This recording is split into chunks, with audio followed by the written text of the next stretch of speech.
कहानी की शुरुआत होती है नारुतो से, जो कि जिराया के साथ ट्रेनिंग पर गया हुआ था। सासुके के अलग होने के बाद नारुतो को समझ आ चुका था कि अगर उसे सासुके को वापस लाना है तो उसे और भी ज्यादा ताकतवर बनना पड़ेगा। जब उसकी और सासुके की फाइनल फाइट हुई थी, तब अगर नारुतो जीत जाता तो शायद वह सासुके को वापस ले आता, लेकिन वो हार गया। इसलिए नारुतो ने जिराया के साथ 2 साल तक कड़ी ट्रेनिंग की। जब नारुतो लीफ विलेज वापस आता है तो सभी उसे देखकर बेहद खुश होते हैं, लेकिन सुनाडे जो कि हिडन लीफ की होकागे है, उसे देखकर खुश तो होती है, लेकिन वे तुरंत ही नारुतो की ट्रेनिंग का रिजल्ट देखना चाहती थी। इसलिए सुनाडे ने नारुतो और साकुरा को काकाशी के साथ फाइट करने के लिए कहा।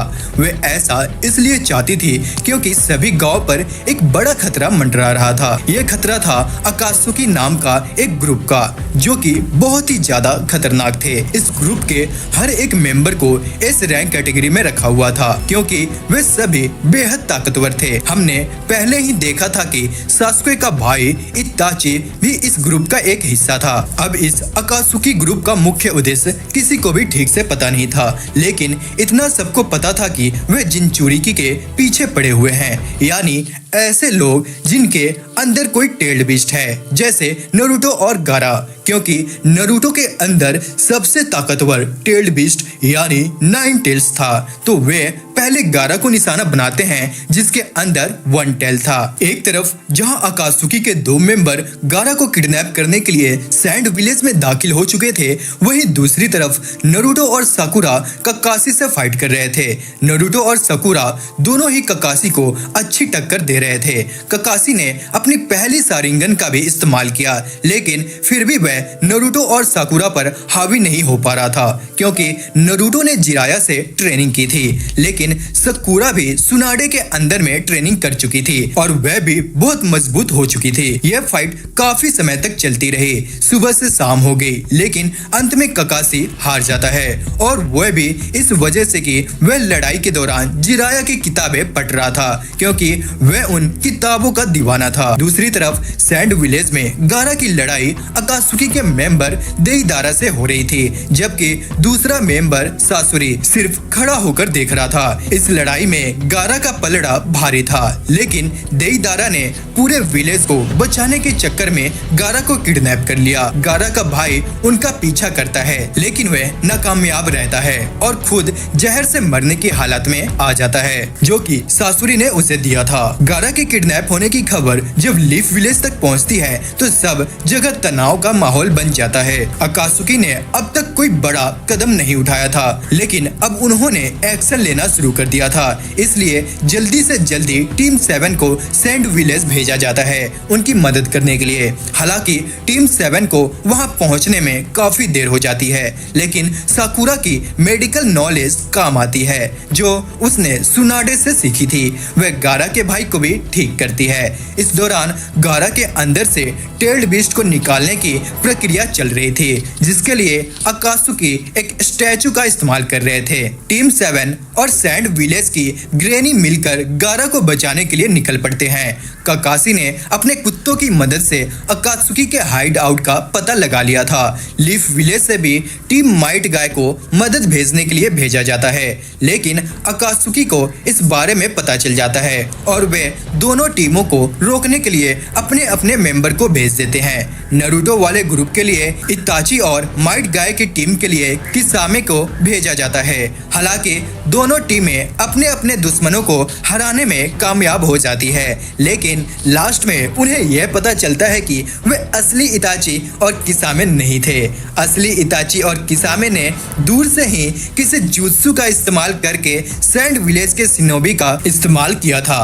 अकात्सुकी का असली मकसद इन टीमों को हराना नहीं, बल्कि समय बर्बाद करना था, क्योंकि उनका असली फोकस गारा के अंदर से टेल्ड बीस्ट को निकालना था। इसके बाद हमें दिखाया जाता है कि सबसे पहले माइट गाय की टीम हाट पर पहुंच जाती है, लेकिन अफसोस तब तक गारा से पूरी तरह से टेल्ड बीस्ट निकाल ली गई होती है। गारा की मौत हो चुकी होती है।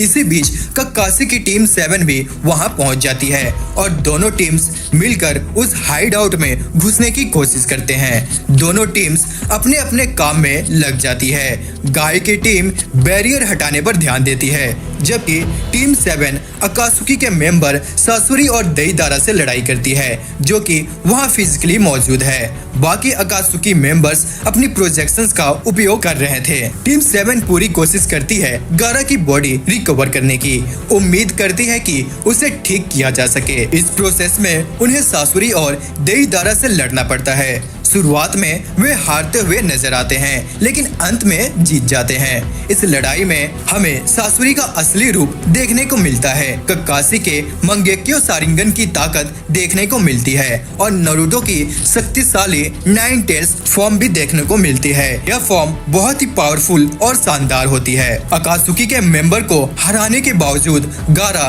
पहले ही मर चुका होता है, लेकिन उसकी दादी अपने सारे चक्रा को गारा में डाल देती है और गारा को जिंदा कर देती है। गारा को जिंदा करने के दौरान दादी की मौत हो जाती है। बाद में पता चलता है कि सासुरी की तो मौत हो चुकी है, लेकिन देईदारा अभी भी जिंदा है। इसके साथ ही यह लड़ाई खत्म होती है और सभी लोग अपने अपने गांव लौट जाते हैं। कुछ समय बाद नारुतो उन लोगों से मिलता है जिनसे वह पहले नहीं मिल पाया था और गांव में घूमता है। इसके बाद टीम 7 को एक नया मिशन मिलता है। सासुरी, जो रोचिमारू से जुड़ा हुआ था, को ढूंढने के लिए टीम भेजी जाती है। यह मिशन बहुत ही खतरनाक होता है, इसलिए साई और यामातो को भी जोड़ा जाता है। जब इन सभी का रोचिमारू से सामना होता है तो उन्होंने प्लान बनाया होता है कि कैसे रोचिमारू को हैंडल किया जाए, लेकिन नारुतो की पूरी बॉडी को कंट्रोल में लिया जाता है और रोचिमारू से लड़ाई होती है। नारुतो की बॉडी पर 4 टेल्स प्रकट हो जाती है, जिससे वह न सिर्फ रोचिमारू के लिए बल्कि साई, यामातो और सकुरा के लिए भी खतरा बन जाता है।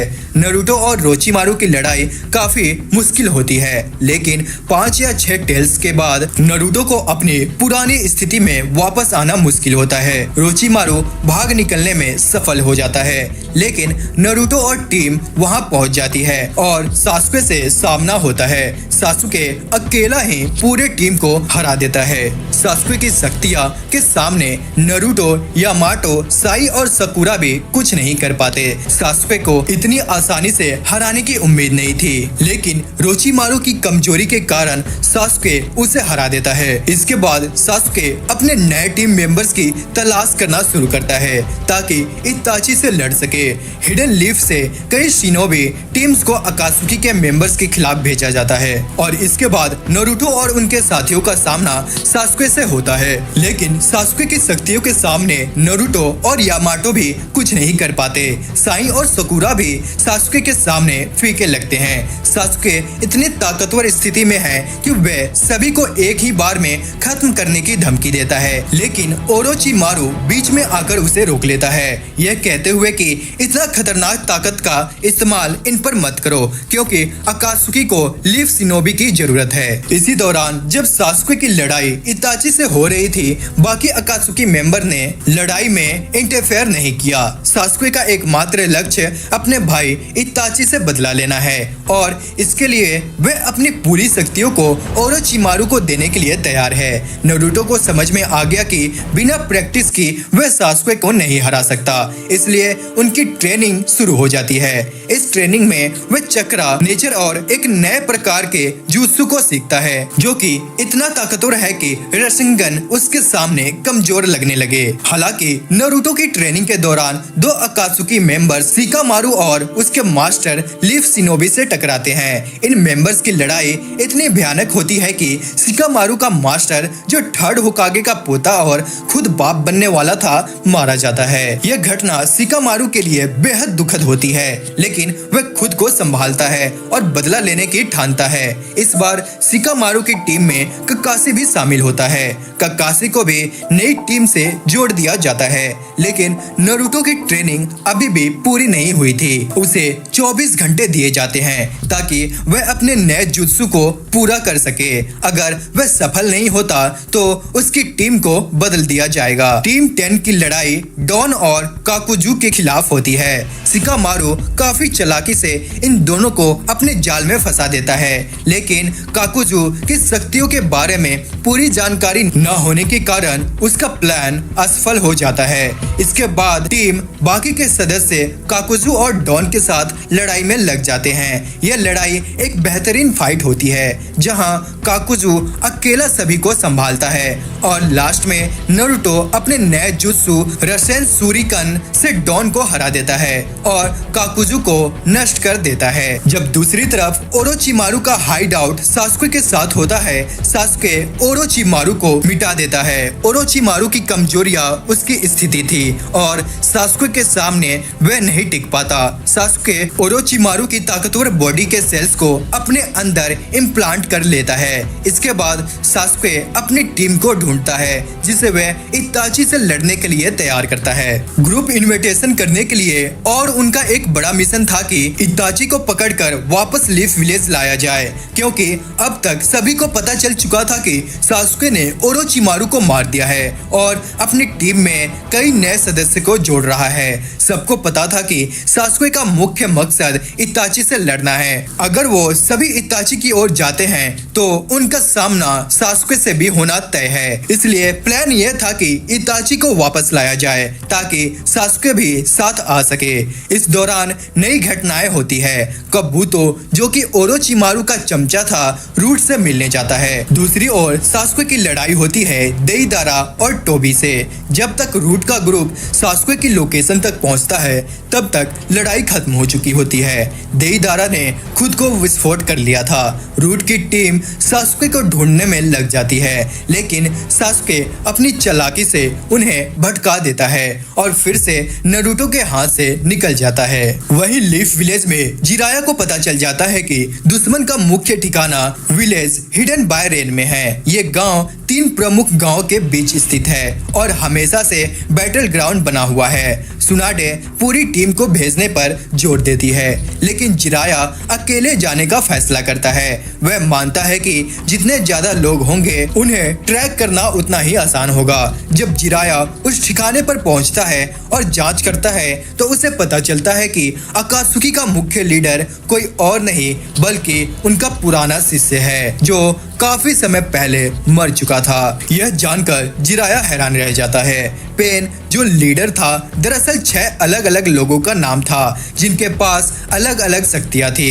जिराया इस फाइट में काफी दमदार टक्कर देता है, लेकिन लास्ट में हार जाता है और मारा जाता है। इस दौरान सासुके की इताची से एक और बड़ी लड़ाई होती है। यह लड़ाई काफी तगड़ी होती है। शुरू में तो इताची सासुके पर भारी पड़ता है, लेकिन सासुके भी अपनी शक्तियों का इस्तेमाल कर उसे टक्कर देने लगता है। इताची आखिरकार मर जाता है और इसी समय हमें पता चलता है कि पेन असली लीडर नहीं था बल्कि टोबी असली लीडर था जो पूरे ग्रुप को शैडो से लीड कर रहा था। इताची के मरने के बाद सासुके काफी घायल हो जाता है। टोबी उसे अपने ठिकाने पर ले जाता है और उसकी सच्चाई बताता है।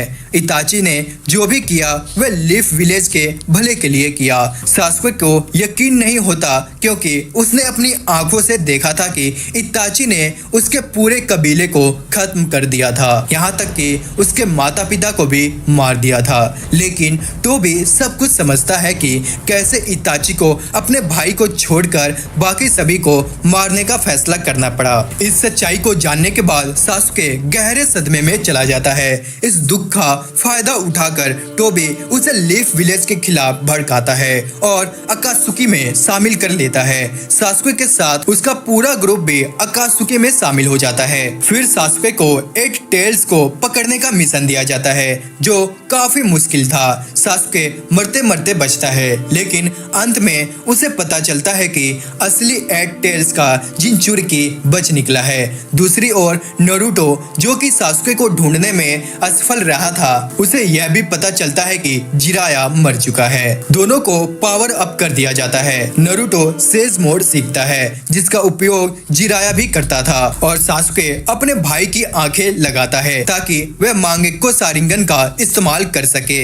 इसी बीच पेन लीफ विलेज पर हमला कर देता है। नारुतो सेज मोड का उपयोग कर अपने गांव को बचाने की पूरी कोशिश करता है, लेकिन अंत में वह 9 टेल्स में बदलने लगता है। इस फाइट के बाद 5 कागे समिट होती है, जहां सभी गांव के नेता मिलकर इस ग्रुप पर चर्चा करते हैं। इस मीटिंग के दौरान सासुके डांजो पर हमला करता है और उसे मार देता है। टोबी मीटिंग में प्रकट होकर निंजा वॉर का ऐलान करता है। वह कहता है कि सभी गांव से एक साथ लड़ाई करेंगे और उसकी तैयारी भी लगभग पूरी हो चुकी है। टोबी खुद को मदारा उचिहा बताता है, जिससे सभी कागे उसे गंभीरता से लेते हैं। अब निंजा वॉर शुरू होने वाला है और सभी गांव को अपने अस्तित्व के लिए लड़ना होगा। इस फाइट का मुख्य उद्देश्य सिर्फ डिस्ट्रैक्शन था। सभी टेल्स और 9 टेल्स को कैप्चर कर लिया गया था। सिर्फ 8 टेल्स और 9 टेल्स ही बचे थे, इसलिए यह वॉर और भी बड़ी चुनौती थी। इस वॉर के लिए काफी प्रिपरेशन की गई थी। कई बड़ी चीजें रिवील होती है, जैसे कि नारुतो की मौत कैसे हुई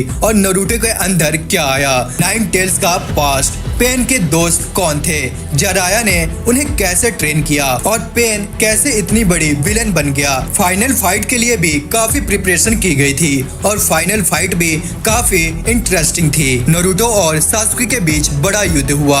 सब कुछ बहुत ही इंटेंस था। नारुतो ने फाइट में अपनी पूरी शक्ति और पावर्स दिखाए। यह फाइट बहुत ही जोरदार थी और लास्ट में नारुतो ने विजय हासिल की और सासुके को हराया। तो दोस्तों, कैसी लगी आपको ये वीडियो कमेंट करके जरूर बताना और ऐसे ही अमेजिंग वीडियोस के लिए चैनल को सब्सक्राइब जरूर करें और कमेंट करके जरूर बताएं कि आपको नेक्स्ट वीडियो किस एनिमे पे चाहिए। तो मिलते हैं नेक्स्ट वीडियो में।